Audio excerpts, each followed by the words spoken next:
welcome back to the channel. If you are watching this video, I am officially on vacation now, and this is a scheduled upload throughout the week. We'll be seeing more of these scheduled upload videos. So I wanted to go back to those what if videos in which we pretty much manipulate an event that happened in Ninjago and try to see what would happen afterwards. So for this video, this will be a two-part video. If you guys remember the final wish scene of Ninjago, there were two very easy options Jay was given for the final wish. That was being wishing Nia alive and wishing Nadakhan mortal. So in this video, we'll be taking a look at what would have happened if Nadakhan was actually wished mortal. Well, first of all, if Nadakhan was wished mortal, that would mean Nia died. There's no way that both of these could have happened, unless, of course, Jay did his final wish. And by that, I mean what actually happened in Skybound. But pretty much also Nadakhan's power would go away, meaning Ninjago would collapse, all of that would come crashing down, and Ninjago City would pretty much be destroyed for the most part. The bounty would also be on Ninjago too, I believe, so the bounty is probably gone as well, and Nadakhan would probably be arrested or jailed or maybe even killed in any collapse. But although it's important to mention that the Temple of Air Jitsu would probably still be floating, although I'm not entirely sure about that one.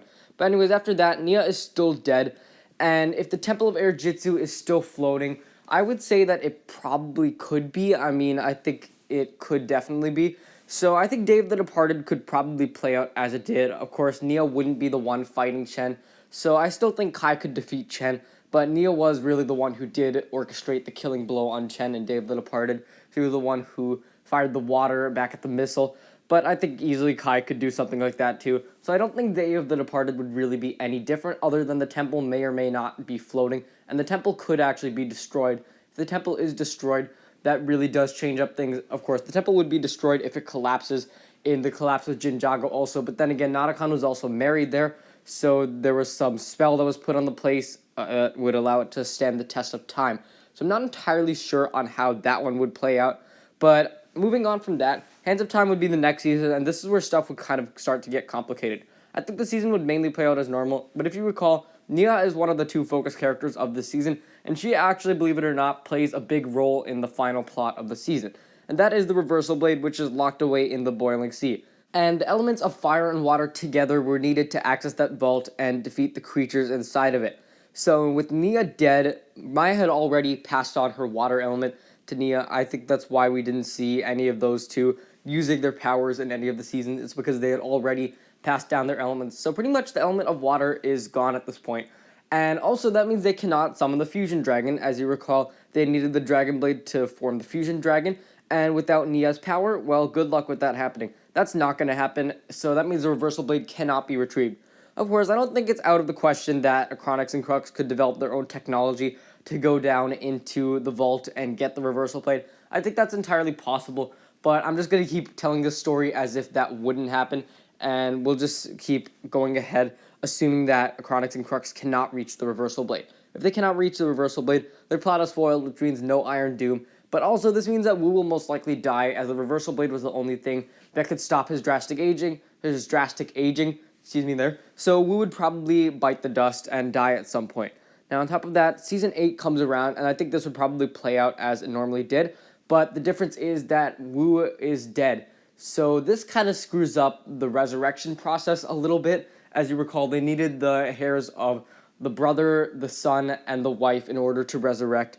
And also they had captured Baby Wu also, but I think they, as we had seen proven in episode 81, they didn't necessarily need Wu to be the one to retrieve the mask. They could have used Lloyd too. But anyways, they can't really use Wu's hair because Wu is dead and probably buried somewhere, so that kind of screws up things a bit. Of course, this is also a question of where Wu is, if he still has hair yet, and if that hair could still be used to bring back Garmadon. But I think it is kind of possible that they could use his hair, but assuming that they cannot use Wu's hair to bring back Garmadon if he did die, then this means the resurrection is pretty much foiled at this point, and that would probably be the end of, Season 8, with the Sons of Garmadon getting arrested, and that could probably be the end of it. Now, Season 9 probably wouldn't happen because no Emperor Garmadon and the bounty doesn't get destroyed, but Season 10 is an event that generally will always happen because Garmadon is still dead and the Oni invasion is probably still coming.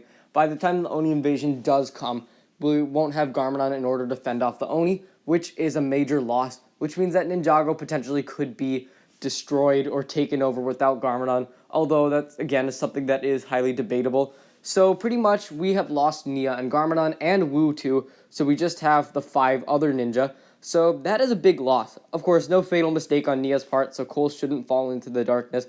But I don't think these guys have definitely lost a lot of power, having lost 3 members for the Tornado of Creation. So victory against the Oni would definitely be a lot harder, and I think it may not even be possible.